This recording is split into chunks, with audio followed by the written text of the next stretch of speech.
नमस्कार विद्यार्थी मित्रांनो, मी प्राध्यापिका अनिता पाटील, अनेकांत एज्युकेशन सोसायटीचे तुळजाराम चतुरचंद महाविद्यालय बारामती. विषय पर्यावरण शिक्षण. विद्यार्थी मित्रांनो, पाठीमागच्या लेक्चरला आपण प्रकरण क्रमांक 2 यामधील वायू प्रदूषण, हवामान बदल, मृदा प्रदूषण, ध्वनी प्रदूषण या घटकांची माहिती घेतलेली आहे. आजच्या ऑनलाईन लेक्चरला आपण घनकचरा व्यवस्थापन याविषयी माहिती घेणार आहोत. विद्यार्थ्यांनो, घनकचरा म्हणजे काय? घनकचरा म्हणजे घरगुती कचरा, व्यावसायिक कचरा, कार्यालयीन कचरा, बांधकाम आणि घरे पाडतानाचा कचरा, स्वच्छता करतानाचा कचरा, ई कचरा, औद्योगिक कचरा इत्यादी प्रकार येतात. तर घनकचऱ्यामध्ये इथे बघू शकता तुम्ही, घनकचरा म्हणजे वाया गेलेले अन्न, घरे बांधताना किंवा पाडतानाचा होणारा कचरा. घनकचरा म्हणजे द्रव किंवा वायू स्वरूपात नसणारा कचरा. घनकचरा म्हणजे म्युनिसिपल, औद्योगिक व शेतीतील कामातून तयार झालेली सामग्री. याला काय म्हणतो आपण? घनकचरा असे म्हणतो. यानंतर घनकचरा जो आहे तो निर्माण झाल्यानंतर त्याचे विघटन होण्यास किती कालावधी लागतो किंवा किती वेळ लागतो या आकृतीमध्ये दाखवलेले आहे. इथे तुम्ही पाहू शकता बघा, कलिंगडाच्या साली आहेत. कलिंगडाच्या सालींचे विघटन होण्यासाठी किती कालावधी लागतोय? 3 ते 4 आठवडे. त्यानंतर केळीच्या साली दाखवलेल्या आहेत. केळीच्या सालींचं विघटन होण्यास 3 ते 4 आठवडे लागतात. म्हणजे डिकम्पोजिशन होण्यासाठी लागणारा कालावधी इथे दाखवलेला आहे. नंतर पेपर बॅग्स आहेत, त्याच्यामध्ये त्याचं विघटन होण्यास 1 ते 2 महिन्याचा कालावधी लागतो. नंतर लोकरीचे कपडे 1 वर्षाचा कालावधी विघटन होण्यास लागतो. लाकूड 10 ते 15 वर्ष. नंतर इथं दाखवलेले चामड्याची जी बॅग आहे त्याचं विघटन होण्यास 40 ते 50 वर्ष लागतात. नंतर शूज दाखवलेले आहेत बघा इथे, चामड्याचे शूज, त्याचं विघटन होण्यास 40 ते 50 वर्ष लागतात. नंतर इथं दाखवलेलं आहे बघा, आपले कोल्ड्रिंकचे जे पॅक असतात तर त्याचं विघटन होण्यास 50 ते 100 वर्ष लागतात. नंतर सर्वात जास्त विघटन होण्यास कालावधी प्लॅस्टिकच्या ज्या बॅग्स असतात त्याला लागतो. तो कालावधीमध्ये 10 ते 100 वर्ष हे विघटन होण्यास प्लॅस्टिकच्या बॅगला कालावधी लागतो. नंतर इथे बॉटल्स दिलेले आहेत बघा, इथं काचेच्या, तिथे त्याचं विघटन होण्यास 1000 वर्ष लागतात. म्हणजे या चार्टवरून आपण आपल्या लक्षात येतं की कोणकोणत्या गोष्टीला विघटन होण्यासाठी किती कालावधी लागतो. म्हणजेच पहा, जो कचरा आपल्या आजूबाजूला निर्माण होतो त्याचे परिणाम आपणास आपल्या आरोग्यावरती होत असतात. यानंतर आपण पाहूयात घनकचऱ्याचे प्रकार. घनकचऱ्याचे प्रकार हे 2 आहेत. त्याच्यामध्ये पहिला प्रकार आहे जैव विघटनशील कचरा आणि दुसरा प्रकार आहे अजैव विघटनशील कचरा. पहिला प्रकार जो आहे जैव विघटनशील कचरा म्हणजे काय? जो कचरा वनस्पती किंवा प्राण्यांच्या स्रोतामधून तयार होतो आणि इतर प्राण्यांकडून त्याचे विघटन केले जाते. जैव विघटनशील कचरा सामान्यतः हिरवा कचरा, अन्न, कागदाचा कचरा आणि बागकाम कचरा इत्यादीमधून निर्माण होतो. आणि इतर जैव विघटनशील कचऱ्यामध्ये सांडपाण्याचा गाळ, कत्तलखान्याचा कचरा यांचा समावेश होतो. अय यानंतर अजैव विघटनशील कचरा म्हणजे काय? तर वातावरणात नैसर्गिकरित्या विघटन न होणारा कचरा प्रदूषणास कारणीभूत ठरतो, जो सजीवांसाठी व पर्यावरणासाठी हानिकारक असतो. यास अजैव विघटनशील कचरा असे म्हणतात. उदाहरणार्थ प्लॅस्टिक, रबर, काच, धातू, थर्माकोल ई कचरा. हा कचरा जो आहे तो पर्यावरणासाठी हानिकारक असतो. यानंतर घनकचऱ्याचे पुढील प्रमाणे वर्गीकरण केले जाते. म्हणजे हे जे 2 प्रकार आपण पाहिले, जैव विघटनशील कचरा आणि अजैव विघटनशील कचरा, याच्यानंतर अजून 2 प्रकारामध्ये घनकचऱ्याचं हे वर्गीकरण केलं जातं. त्याच्यामध्ये ओला कचरा आणि सुका कचरा. ओला कचरा हा जैव विघटनशील कचरा असतो, ज्याच्यामध्ये अन्न, फळे, भाजीपाला, साले, बागेतील कचरा आणि इतर सेंद्रिय विघटनक्षम कचरा यांचा समावेश होतो. या कचऱ्याचा उपयोग कंपोस्ट आणि बायोगॅस बनवण्यासाठी केला जातो. नंतर सुका कचरा, याच्यामध्ये काय येतं? Aluminium foils, tetra pack, glass, कागद, प्लॅस्टिक, धातू. नंतर या ज्या वस्तू आहेत या सुक्या कचऱ्यामध्ये येतात. हा कचरा पुनर्चक्रीकरणासाठी वापरला जातो. यानंतर बघा, आपण कोणकोणत्या गोष्टी लक्षात ठेवल्या पाहिजेत. म्हणजे आपण घरातील कचरा वेगळा करण्यासाठी आपण काय करू शकतो? आपण कोणकोणत्या गोष्टींची काळजी घेऊ शकतो? कोरड्या व ओल्या कचऱ्यासाठी स्वतंत्र कचराकुंडी ठेवा. म्हणजे ओल्या आणि सुक्या कचऱ्यासाठी सेपरेट डस्टबिन ठेवल्या पाहिजेत आपल्या घरामध्ये. स्वच्छताविषयक म्हणजेच जो सॅनिटरी नॅपकिन्स या अशा प्रकारचा जो कचरा आहे तो टाकण्यासाठी कागदाच्या पिशवीचा वापर केला पाहिजेल आहे. अन्नाचे डबे साफ केले पाहिजेत आणि नंतर कोरड्या कचऱ्याच्या डब्यात टाकले पाहिजेत.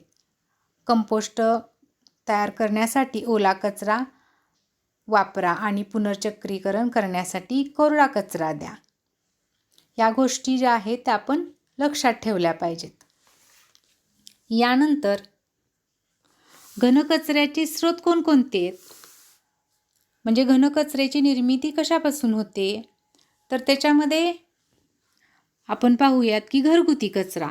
घरगुती कचऱ्यामध्ये कोणकोणते पदार्थ येतात? मग घरातील कचऱ्यामध्ये भाजीपाल्याची साले, खराब झालेले अन्न, काचेच्या वस्तू, पुठ्ठा, प्लॅस्टिकच्या पिशव्या, फोम, इलेक्ट्रॉनिक कचरा आणि फर्निचर इत्यादी वस्तूंचा समावेश होतो. नंतर शेतीमधून निर्माण होणारा कचरा. त्याच्यामध्ये पिकांचे अवशेष, जनावरांच्या विष्ठा, पीक प्रक्रियेतील कचरा इत्यादी गोष्टींचा समावेश होतो. यानंतर व्यावसायिक कचरा. यामध्ये कोणकोणत्या गोष्टींचा समावेश होतो? जे पॅकिंग करण्यासाठी जे साहित्य लागतं, टाकाऊ कार्यालयीन उपकरणे, फर्निचर, इलेक्ट्रॉनिक कचरा या वस्तूंचा समावेश होतो. यानंतर जैववैद्यकीय कचरा. हा कचरा जो आहे तो क्लिनिक, पॅथॉलॉजी लॅब आणि हॉस्पिटलमधून येतो. यात प्रामुख्याने संसर्गजन्य कचरा, सुया, चाकू, मलमपट्ट्या, शरीराचे भाग व कालबाह्य औषधे इत्यादी सारखे घटक असतात. यानंतर ई कचरा. ई कचराच म्हणजे इलेक्ट्रॉनिक वेस्ट. याच्यामध्ये इलेक्ट्रॉनिक व घरगुती उपकरणांच्या वापरातून निर्माण झालेला कचरा.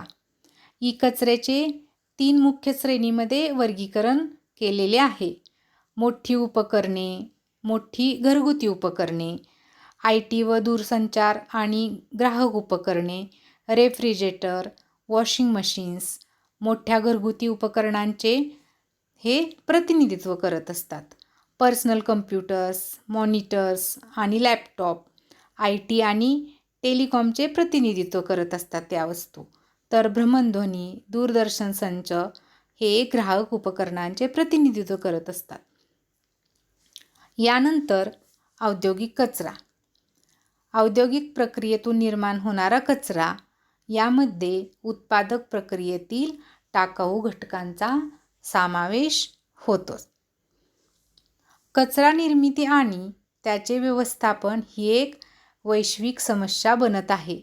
विद्यार्थी मित्रांनो, आपण आपल्या परिसरामध्ये पाहिले तर कितीतरी मोठ्या प्रमाणात कचरा निर्माण केला जातो आणि हा कचरा मानवाकडूनच निर्माण केला जातो. परंतु त्याचं व्यवस्थापन करणं हे आपल्याच हातात आहे. आणि कचरा साचल्यामुळे परिसर खराब होतो आणि आपल्या आरोग्यास धोका निर्माण होतो. याचा जमिनीवरील आणि जलीय जीवनावर विपरीत परिणाम होतो. कचऱ्याची विल्हेवाट लावण्यासाठी आवश्यक जागेअभावी वायू प्रदूषण, जलप्रदूषण, माती प्रदूषण यामुळे पृथ्वीवरील जीवनावरती परिणाम होत आहे. पर्यावरणाचे रक्षण करण्यासाठी कचऱ्याच्या व्यवस्थापनासाठी अधिक शाश्वत मार्गांची आवश्यकता आहे. या समस्येचे निराकरण करण्याचे 2 मार्ग आहेत. एक म्हणजे कचऱ्याची निर्मिती कमी करणे आणि 2 निर्माण झालेल्या किंवा उत्पादित कचऱ्यामधून जास्तीत जास्त फायदा मिळवणे. म्हणजेच काय, जो निर्माण झालेला कचरा आहे त्याच्यावरती प्रक्रिया करून त्याचं काय करायचं, आपण त्याचं उत्पादन घ्यायचं आणि त्याच्यामधून जास्तीत जास्त फायदा मिळवायचा. हे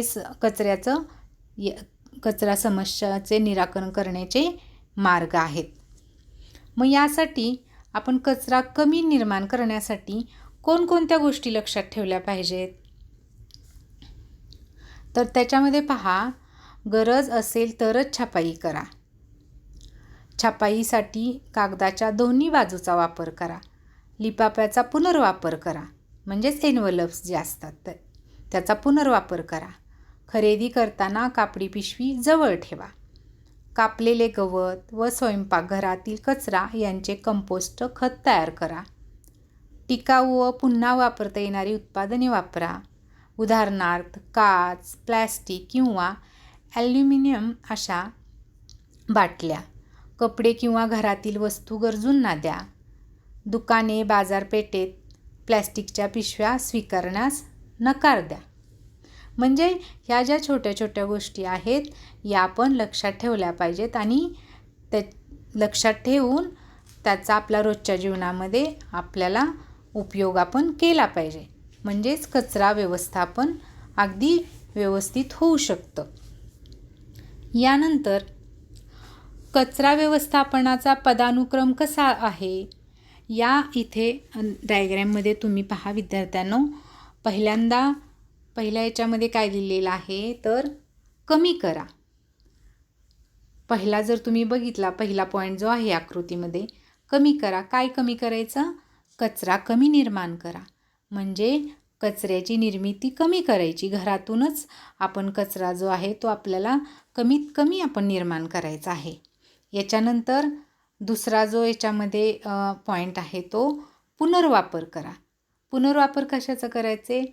वस्तू एकापेक्षा जास्त वेळेस वापरा. म्हणजे त्याच वस्तूचा एखादी वस्तू आपण परत परत वापरू शकतो, तर ती वस्तू परत परत वापरा.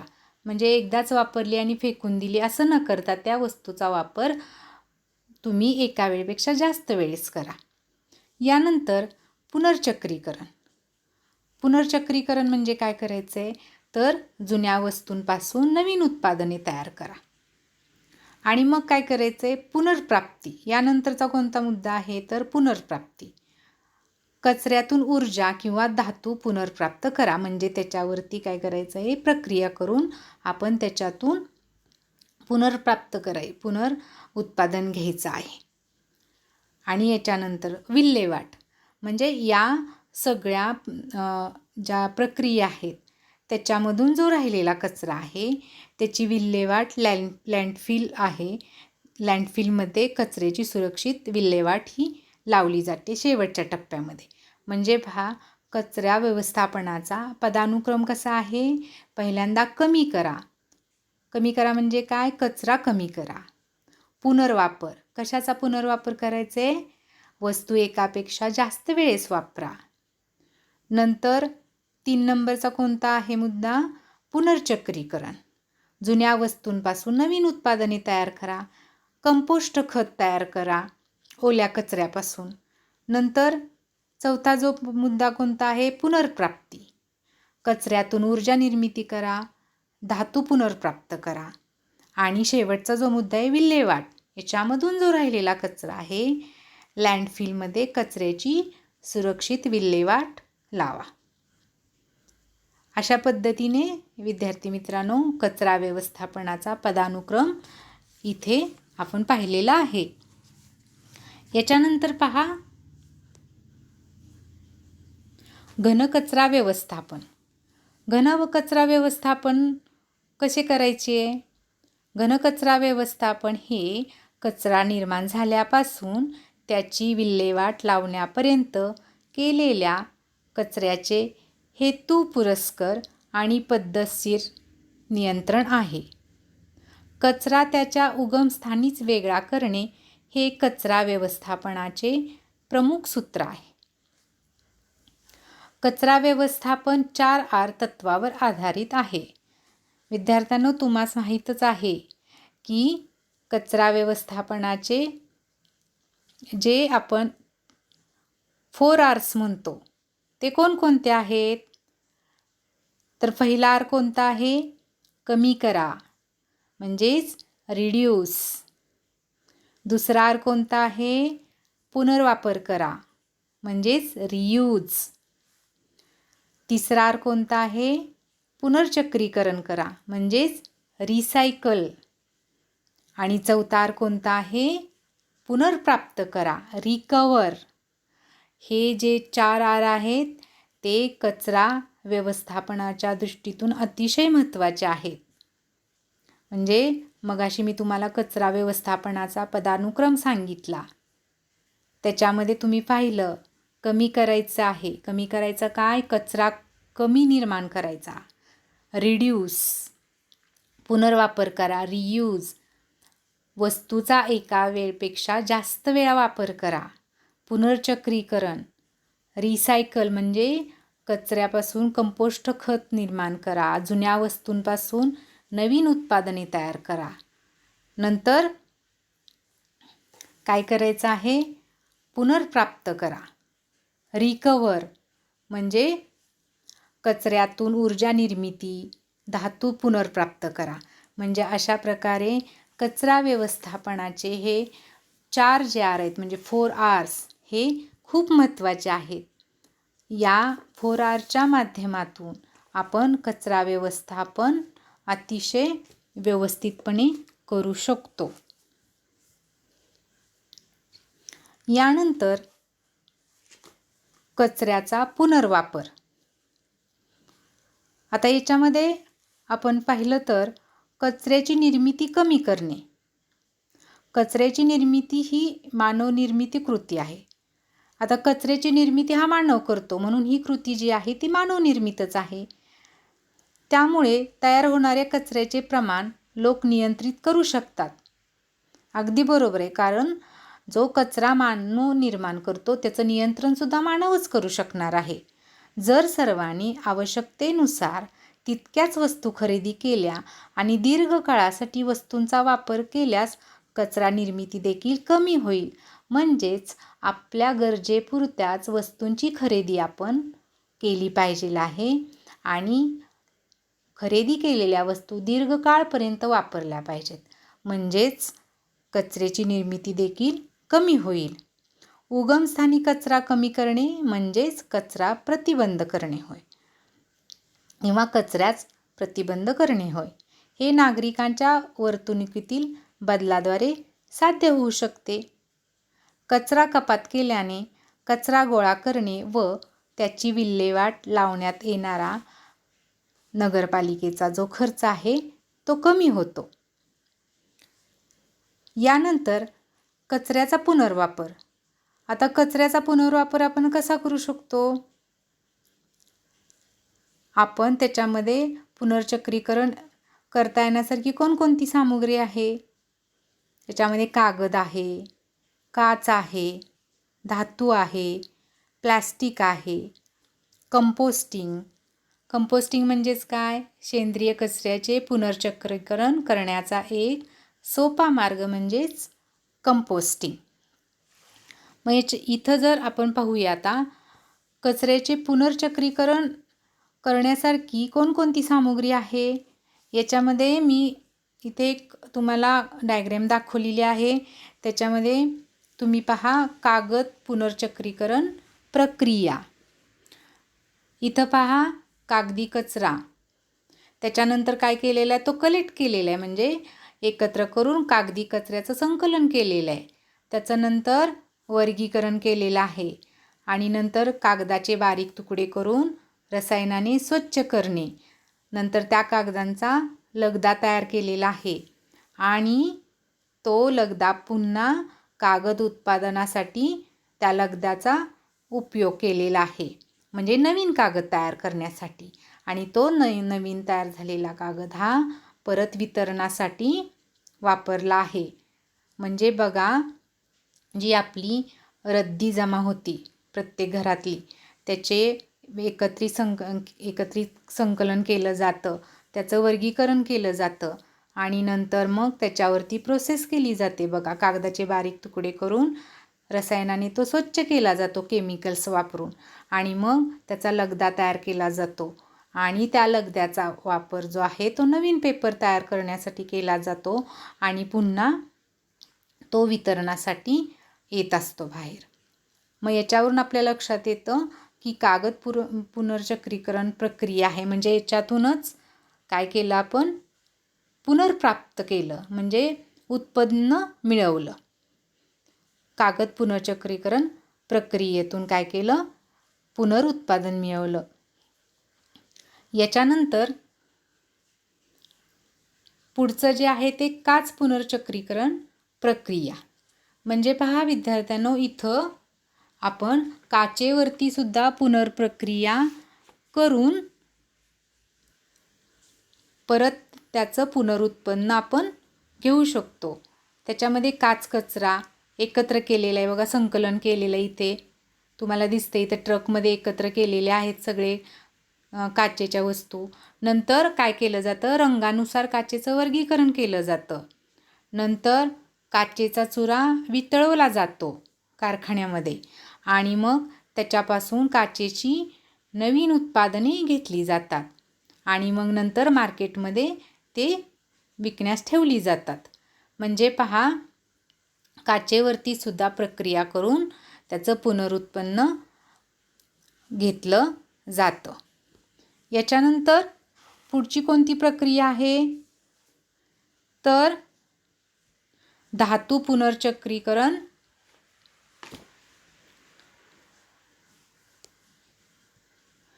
यानंतर पुढची जी आहे ती प्लॅस्टिक पुनर्चक्रीकरण प्रक्रिया. याच्यामध्ये प्लॅस्टिकचा कचरा एकत्र केलेला आहे. प्लॅस्टिक कचरा वाहतुकीचं ट्रकमध्ये सगळे प्लॅस्टिकच्या वस्तू एकत्र संकलित केलेल्या आहेत आणि नंतर काय केलेलं आहे? प्लॅस्टिकची साठवण आणि वर्गीकरण केलेलं आहे आणि मग प्लॅस्टिकचे छोटे तुकडे करून छोटे गोळे तयार केले जातात आणि नंतर मग प्लॅस्टिकची नवीन उत्पादने घेतली जातात. याच्यानंतर हे आपण काय पाहिलं आता? काच पुनर्चक्रीकरण प्रक्रिया, प्लॅस्टिक पुनर्चक्रीकरण प्रक्रिया आणि कागद पुनर्चक्रीकरण प्रक्रिया. धातूवरती सुद्धा याच पद्धतीनं पुनर्चक्रीकरण प्रक्रिया केली जाते आणि मग त्याचं सुद्धा पुनरुत्पन्न घेतलं जातं. म्हणजे धातू गोळे केले जातात, त्याची प्रकारानुसार क्रमवारी लावली जाते, धातूचे लहान तुकडे केले जातात, नंतर मग धातू वितळवला जातो, त्याचं शुद्धीकरण केलं जातं आणि मग धातूची नवीन उत्पादने घेतली जातात. अशा प्रकारे बघा, जो कचरा आहे घनकचरा, त्याच्यावरती प्रक्रिया करून आपण त्याच्यापासून पुनर्प्राप्त उत्पन्न हे घेऊ शकतो. यानंतर कंपोस्टिंग, मी तुम्हाला मगाशी सांगितलं की जो घरातील ओला कचरा आहे त्याच्यापासून आपण कंपोस्ट खत बनवू शकतो. मग त्याच्यामध्ये इथं चार्ट दिलेलं आहे बघा की कंपोस्ट खत आपण कसं बनवू शकतो, की आपला कचरा कंपोस्टमध्ये बदलण्यासाठी सोपी पद्धत कोणती आहे, तर कचरा वेगळा करायचा. त्याच्यामध्ये स्वयंपाकघरातील कचरा, भाज्या, फळांची साले, वाया गेलेले अन्न इत्यादी. नंतर वाळलेल्या पानासारखे कोरडे सेंद्रिय पदार्थ, भुसा, वर्तमानपत्र आणि पॅकेजिंग साहित्य. अशा पद्धतीनं ओला कचरा आणि सुका कचरा हा वेगळा करायचा. नंतर काय करायचे, कंपोस्टिंगची जागा ठरवायची. मग स्वयंपाकघर, बाल्कनी, टेरेस अशी आपण जागा ठरवायची. कंपोस्टिंग आपल्याला कोणत्या ठिकाणी करायचं आहे. मग जागा ठरवल्यानंतर याच्यानंतर काय करणार आहात तुम्ही, कंपोस्टिंग बिन तयार करायचे. म्हणजे मग कंपोस्टिंग बिन तयार करायचं म्हणजे काय करायचं, तर बादली, सामान्य एखादी डस्टबिन किंवा कुंडी घ्यायची आहे. एखादा कंटेनर घ्यायचा आणि मग त्याला काय करायचं, 4 ते 5 होल्स पाडायचे आहेत, छिद्रे पाडायचे आहेत, जेणेकरून हवा सहजतेने येऊ शकेल. कोणतीही गळती टाळण्यासाठी आपल्याला कंटेनरच्या खाली एक वर्तमानपत्र किंवा ट्रे ठेवायचा आहे. हे झालं आपलं कंपोस्टिंग बिन तयार केलं आपण. मग याच्यानंतर कंपोस्टिंग प्रक्रिया सुरू करायची. मग ती कशी करणार आहोत आपण, तर ओलाव्याचा समतोल राखण्यासाठी डब्यात सेंद्रिय, कोरडा व ओल्या कचऱ्याचे एकावरती एक थर बनवायचे. म्हणजे पहिल्यांदा जे आपण कंपोस्टिंग बिन तयार केलेलं आहे त्याच्यामध्ये ओलाव्याचा समतोल राखण्यासाठी त्या डब्यामध्ये पहिल्यांदा काय करायचं, एक कोरडा आणि त्याच्यावरती ओल्या कचऱ्याचे एकावर एक थर द्यायचे आहेत. आणि प्रक्रिया वेगवान करण्यासाठी बाजारात मिळणारे कंपोस्टचे म्हणजे कंपोस्टचे विरजण जे असतं त्याच्यावरती टाकण्यासाठी ते घ्यायचं आहे आपण. आणि याच्यानंतर मग काय करायचं आहे, ती कंपोस्टिंगची प्रक्रिया आपण सुरू केली आहे. मग त्याच्यानंतरची स्टेप कोणती आहे, तर कंपोस्ट बिनची निगा राखायची. म्हणजे काय करायचं, कचऱ्याचा असमतोल झाल्यामुळे जर दुर्गंध यायला लागला, वास यायला लागला, तर काय करायचं आहे, त्याच्यावरती वाळलेली पानं, वर्तमानपत्र हे टाकायचं, त्याचं प्रमाण वाढवायचं आहे आणि कंपोस्ट बिनची छिद्रे वाढवायची आहेत. आणि जर कंपोस्ट खूप कोरडं झालं असेल तर पाणी शिंपडायचं आहे. दर 5 दिवसानंतर वायुविजनासाठी कचरा वरून म्हणजे खाली उलटा करायचा आहे. म्हणजे खालचा कचरा आहे तो वरती घ्यायचा आहे आणि वरचा कचरा आहे तो खाली घालायचा आहे. म्हणजे अशा प्रकारे येणारा दुर्गंध जो आहे तो कमी होईल. ही कोणती प्रोसेस होती, तर आपला कचरा जो आहे त्याचं कंपोस्टमध्ये कंपोस्ट तयार करण्यासाठी कोणकोणत्या स्टेप्स आहेत किंवा कोणत्या पद्धतीचा उपयोग केला जातो हे आपण पाहिलेलं आहे. तुम्ही पाठ्यपुस्तकामध्ये जर पाहिलं तर तुम्हाला व्यवस्थित ती प्रोसेस आहे ती वाचून घ्या. ज्या विद्यार्थ्यांना शक्य आहे त्यांनी कंपोस्ट खत बनवलं तरी चालेल. ज्यांना जागा आहे, एक प्रयोग करून बघायला काय हरकत नाही. तुमच्याकडे वेळ आहे तर तुम्ही घरच्या घरी जो ओला कचरा आहे त्याच्यापासून कंपोस्ट खत तयार करा. घरामध्ये आपली जी झाडं आहेत त्याला घरच्या घरी तुम्ही खत निर्मिती करू शकता. यानंतर इथं जे बघा चित्र दाखवलेलं आहे की गांडूळ खत. तर गांडूळ खत आपण कसं तयार करायचं इथे दिलेलं आहे बघा. सगळ्यात खाली जो थर दिलेला आहे तो विटांच्या तुकड्यांचा थर दिलेला आहे. त्याच्यानंतर काय टाकलेला इथे, जाड वाळू. त्याच्यानंतर गांडूळ सोडलेले आहेत, वर्म सोडलेले आहेत बघा. त्याच्यानंतर काय आहे, शेण टाकलेलं आहे, सुकी पानं टाकलेली आहेत आणि सगळ्यात वरती जो थर आहे तो कशाचा आहे, स्वयंपाकघरातील कचरा. म्हणजे बघा सर्वात खालचा थर जो आहे तो विटांचे तुकडे. त्याच्यानंतरचा थर जो आहे तो जाड वाळू. त्याच्यानंतर गांडुळे सोडलेली आहेत आणि मग नंतर शेण टाकलेलं आहे. त्याच्यानंतरचा जो थर आहे तो सुक्या पानांचा थर आहे आणि सगळ्यात वरती जो थर आहे तो स्वयंपाकघरातील कचरा, ओला कचरा. मग अशा पद्धतीनं हे गांडूळ खत बनवत असताना आपल्याला हे थर द्यायचे आहेत. मग गांडुळाच्या विविध प्रजातींचा वापर करून सेंद्रिय कचऱ्याचे कंपोस्ट खतात रूपांतर करण्याची प्रक्रिया म्हणजे गांडूळ खत, वर्मी कंपोस्टिंग म्हटलं जातं. गांडुळाची विष्ठा कंपोस्टला पोषक तत्वांनी भरपूर समृद्ध करते. आयसोसेनिया, फेटिडा, फेरिटिमा, इलॉंगेटा या सर्वत्र वापरल्या जाणाऱ्या गांडुळाच्या जाती आहेत. गांडूळ खत हे सर्वात चांगलं हे सेंद्रिय खत आहे. यानंतर आपण पाहणार आहोत कचऱ्यापासून ऊर्जा निर्मिती. आता कचऱ्यापासून ऊर्जा निर्मिती कशी केली जाते? त्याच्यामध्ये पहिला जो आहे भाग तो विना ऑक्सिजन विघटन. या पद्धतीमध्ये ऑक्सिजनशिवाय कचऱ्याचे विघटन होते व बायोगॅस तयार होतो. त्यापासून ऊर्जा मिळते व आर्थिक फायदे होतात. बायोगॅसच्या तळातील गाळ हा खत म्हणून वापरतात. याच्यानंतर पुढची पद्धत जी आहे ती रिफ्युज्ड डिराइव्ड फ्युएल RDF. या पद्धतीमध्ये जेव्हा घनकचऱ्यात ज्वलनशील पदार्थ मोठ्या प्रमाणात असतात तेव्हा ते इंधन म्हणून वापरता येऊ शकतात.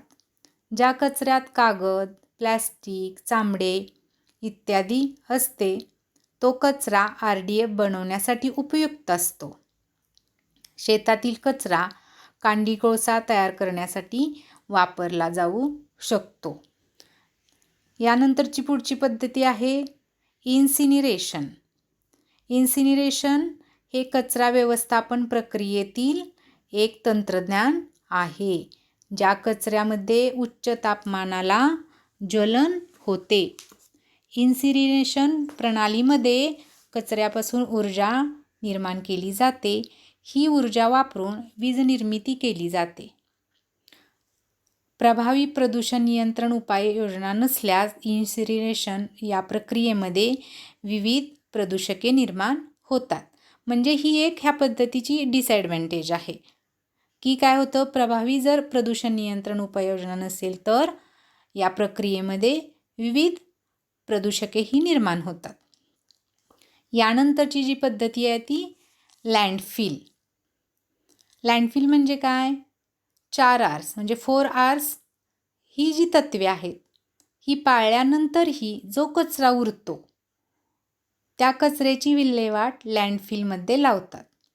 लँडफिल ही एक अभियांत्रिकी सुविधा आहे ज्यात महानगरपालिका, नगरपालिकेच्या घनकचऱ्याची विल्हेवाट लावतात.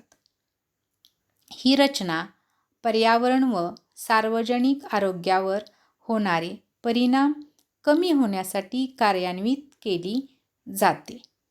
येथे घनकचऱ्याची काळजीपूर्वक व निर्देशित केलेल्या पद्धतीने विल्हेवाट लावतात. म्हणजे पहा, जे 4 Rs सांगितले म्हणजे 4 Rs जे सांगितले कचरा व्यवस्थापनाचे, त्याच्यामध्ये शेवटची जी पद्धती आहे म्हणजे सगळ्या प्रोसेस केल्यानंतर घनकचरा व्यवस्थापनाच्या सर्व प्रोसेस केल्यानंतर याच्या ज्या प्रक्रियेमधून राहिलेला कचरा आहे त्याची विल्हेवाट ही जी शेवटची पद्धती आहे लँडफिल या पद्धतीमध्ये कचऱ्याची विल्हेवाट ही लावली जाते. यानंतर घनकचरा व्यवस्थापन कायदा 2016ची ठळक वैशिष्ट्ये आहेत. म्हणजे पहा, घनकचरा व्यवस्थापनासाठी जो कायदा शासनाने तयार केलेला आहे त्याची ठळक वैशिष्ट्ये काय आहेत? घनकचऱ्याच्या चांगल्या व्यवस्थापनासाठी प्रत्येक नागरिकाने कचऱ्याचे जीवनचक्र म्हणजेच घनकचऱ्याचं संकलन करण्यापासून ते विल्हेवाट लावण्यापर्यंतचा प्रवास समजून घेतला पाहिजे. यामुळे कचऱ्याचा पर्यावरणावर, लोकांवर आणि अर्थव्यवस्थेवर होणारा परिणाम कमी होण्यास मदत होते. भारतातील कचऱ्याच्या उत्तम व्यवस्थापनासाठी केंद्रीय पर्यावरण, वने व हवामान बदल मंत्रालयाद्वारे दिलेले नगरपालिका घनकचरा व्यवस्थापन नियम 2000 हे मुख्य मार्गदर्शक स्रोत आहेत. 2016 मध्ये पर्यावरण मंत्रालयाने घनकचरा व्यवस्थापन नियमात सुधारणा केली आणि मग घनकचरा व्यवस्थापन कायदा 2016ची ठळक वैशिष्ट्ये आपण पाहूया तिथे. कोणत्याही व्यक्तीने कचरा रस्त्यावर, सार्वजनिक ठिकाणी, बाहेरील परिसरात, गटारात, पाण्यात टाकू नये, जाळू नये, पुरू नये. कचरा उत्पन्न करणाऱ्या, कचरा गोळा करणाऱ्याला शुल्क द्यावे. कचरा वर्गीकरण न केल्यास व घाण केल्यास जागेवर दंड द्यावा लागेल. सर्व हॉटेल्स, रेस्टॉरंट्समध्ये जैवविघटनशील कचरा वेगळा करावा आणि संकलनाची एक प्रणाली स्थापित करावी. प्रत्येक पदविक्रेत्याने तयार केलेला कचरा साठवण्यासाठी योग्य डबे ठेवावेत, जसे की एकदा वापरून टाकलेल्या बशा, कप, उरलेले अन्न इत्यादी. कचऱ्याच्या साठवणीसाठी स्थानिक प्राधिकरणाद्वारे सूचित केलेल्यानुसार कचरा साठवण्याचे डेपो किंवा डबे अथवा वाहन यांचा वापर करावा. म्हणजे विद्यार्थ्यांनो, हे जे आहे ते घनकचरा व्यवस्थापन कायदा 2016ची ठळक वैशिष्ट्ये आहेत.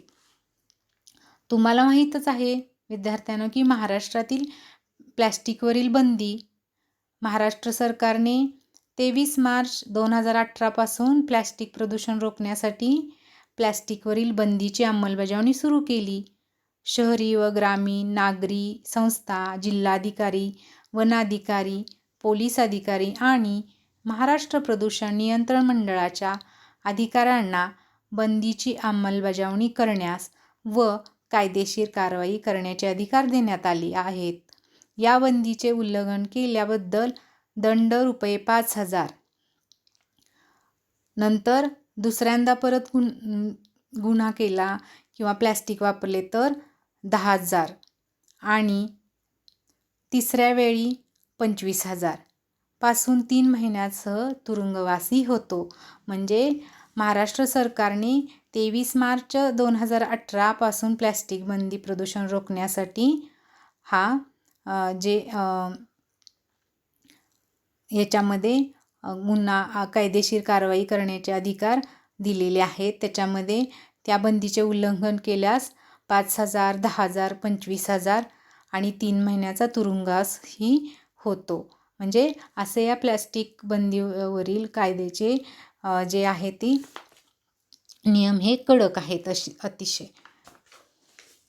यानंतर प्लॅस्टिक वापरासाठी कशावरती बंदी आहे, कोणकोणत्या वस्तूंवरती बंदी घातलेली आहे, त्याच्यामध्ये पहा. बंदी घातलेल्या वस्तू कोणकोणत्या आहेत? प्लॅस्टिकच्या पिशव्या, याच्यामध्ये 50 मायक्रॉनपेक्षा कमी जाडीच्या ज्या प्लॅस्टिकच्या पिशव्या त्याच्यावरती बंदी आहे.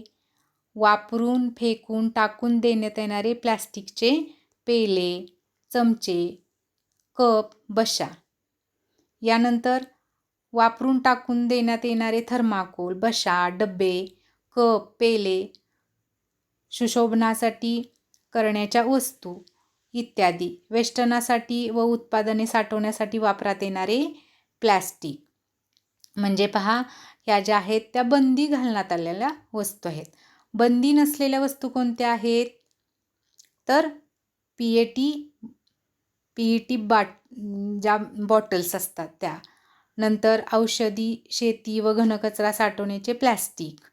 नंतर रोपवाटिकेसाठी वापरण्यात येणाऱ्या पिशव्या व गुंडाळी. नंतर अन्नपदार्थासाठी वापरले जाणारे 50 मायक्रॉनपेक्षा जास्त जाडीचे प्रथम दर्जाचे प्लॅस्टिक. यानंतर दुधासाठी वापरण्यात येणाऱ्या पिशव्या 50 मायक्रॉनपेक्षा जास्त जाडीच्या. या ज्या आहेत त्या बंदी नसलेल्या वस्तू आहेत. तुम्हाला माहीत आहे का विद्यार्थ्यांनो की छोट्या शहरांसाठी कचरा व्यवस्थापन प्रतिमान काय आहे? तर महाराष्ट्रातील सिंधुदुर्ग जिल्ह्यातील वेंगुर्ला हे एक शहर आहे जे आपल्या कचऱ्यापासून महसूल मिळवते. राज्य शासनाने हरित पुढाकारासाठी वेंगुर्ला शहराला वसुंधरा पुरस्कार 2017 प्रदान केलेला आहे पहा. आणि स्वच्छ भारत अभियानांतर्गत 100% कचरा व्यवस्थापनासाठी यशस्वी प्रतिमान म्हणून या शहराचे नाव घोषित केलेलं आहे. वेंगुर्ला येथे उगमाच्या ठिकाणीच 95% कचरा वेगळा केला जातो. वेंगुर्ला हे लँडफिलचे कचरा व्यवस्थापन उद्यानात रूपांतर करणारे एकमेव शहर आहे ज्यास स्वच्छ भारत कचरा उद्यान म्हटलं जातं. या उद्यानात आता बायोगॅस प्लांट, ब्रिकेट बनवणारी युनिट, वर्गीकरण विभाग आणि प्लॅस्टिक क्रशर युनिट आहेत. यामध्ये फळझाडे आणि सेंद्रिय शेती देखील आहे. कचरा व्यवस्थापनाची जागा ही आरामदायी व पूर्वीप्रमाणे दिसावी अशी कल्पना होती. पहा, एखाद्या शहराने जर ठरवलं की आपलं शहर जे आहे संपूर्ण स्वच्छ असलं पाहिजे आहे, मग त्या शहरातील कचरा व्यवस्थापन करण्यासाठी महाराष्ट्रातील सिंधुदुर्ग जिल्ह्यातील वेंगुर्ला या शहराने इतक्या सुंदर पद्धतीने घनकचरा व्यवस्थापनाचं जी प्रक्रिया राबवली त्याच्यामुळे त्या शहराला पुरस्कार मिळालेला आहे स्वच्छ भारत अभियानांतर्गत. आणि अगदी यशस्वी प्रतिमान म्हणून या शहराचे घनकचरा व्यवस्थापनासाठी नाव घोषित केलेलं आहे. तर विद्यार्थी मित्रांनो, तुम्हाला कचरा व्यवस्थापनासाठी तुम्हाला तुमच्या घरातून एखादी ॲक्टिव्हिटी जर करता आली तर तुम्ही जरूर करा. त्याच्यामध्ये एक सोपी ॲक्टिव्हिटी मी तुम्हाला सांगत आहे की जुन्या वहींच्या न वापरलेल्या पानांपासून नवीन वही बनवा. ही एक साधी ॲक्टिव्हिटी आहे. म्हणजे आपण पुनर्वापर करतोय. कागद जे आपल्याकडे आहे जुन्या वह्यांमधले कोरे कागद ते बाजूला काढा आणि त्याच्यापासून एक नवीन वही बनवा. ही एक ॲक्टिव्हिटी आहे. त्याच्यानंतर जुन्या कपड्यांच्या तुकड्यांपासून उशीचे कव्हर आणि पायपुसणी बनवा. प्लॅस्टिकच्या बाटल्या बागकामासाठी वापरल्या जाऊ शकतात. ह्या अशा छोट्या छोट्या ज्या पद्धती आहेत कचरा व्यवस्थापनाच्या, ह्या आपण जरूर आपल्या रोजच्या जीवनामध्ये अंगीकारू शकतो आणि त्याच्यामुळे अगदी उत्तम रीतीने आपण आपल्या कचऱ्याचं, घरात निर्माण होणाऱ्या कचऱ्याचं व्यवस्थापन हे अतिशय उत्तम पद्धतीने करू शकतो आणि आपला परिसर हा स्वच्छ ठेवू शकतो. इथेच आपण विद्यार्थी मित्रांनो प्रकरण क्रमांक 2 पर्यावरणीय प्रदूषण हे संपत आहे. यामध्ये आता आपण 2 भागामध्ये पाहिलेलं आहे हे प्रकरण. याच्यामध्ये जलप्रदूषण, वायू प्रदूषण, मृदा प्रदूषण, घनकचरा व्यवस्थापन हे जे घटक आहेत ते आपण अभ्यासलेले आहेत.